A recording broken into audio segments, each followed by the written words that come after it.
Nagbigay ng tipid tips ang Manila Electric Company o Meralco para makabawas-bawas sa konsumo sa kuryente. Pagsapit kasi ng Abril o sa susunod na buwan, posible na raw maramdaman sa electric bills ang epekto ng giyera sa Middle East.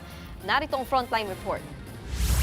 Sa gitna ng patuloy na gulo sa Middle East, aminado ang Meralco na posibleng may epekto yan sa presyo ng kuryente dito sa bansa. Coal at natural gas na karamihay inaangkat sa Asia ang gamit ng mga planta na power source ng Meralco. Pero sumisipa rin daw ang presyo niyan kung tumataas ang singil sa petrolyo. If the price of gas increases or the price of oil increases, lilipat sila sa ibang energy source like coal.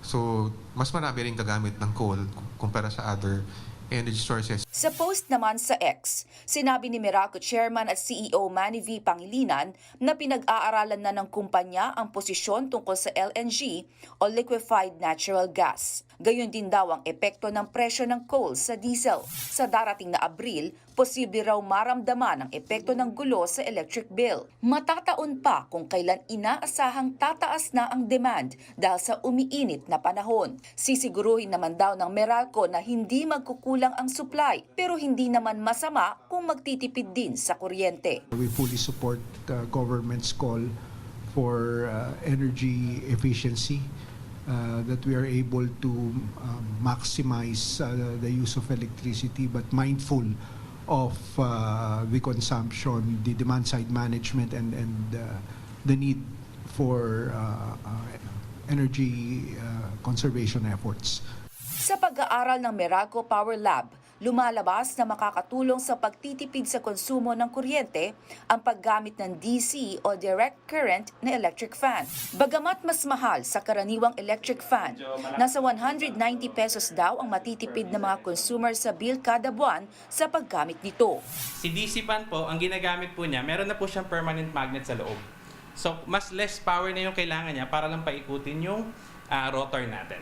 Makakabawas din daw sa konsumo ang pagset ng thermostat ng 1 horsepower na aircon sa 25 degrees Celsius. Nasa 95 pesos kada buwan din daw ang matitipid kung lilinisin ang filter ng aircon. Pag po kasi maganda yung takbo ng hangin po sa ating aircon, mas mapapabilis po mapalamig yung kwarto. At kapag po ganun yung setup, mas hindi po hirap yung mga motor blades natin, yung motor ng fan blade natin sa aircon, kaya po mas matipid siya sa kuryente. Payo rin ng Meralco, iwasan ang mayat-mayang bukas-sara ng refrigerator. Pag kada bukas kasi po natin ng refrigerator, nagdadagdag po tayo ng around 5% sa total niya ng consumption kada buwan. Kasi po, yung mainit na hangin sa kwarto, papasok po sa loob at kailangan palamigin ulit ng ating refrigerator.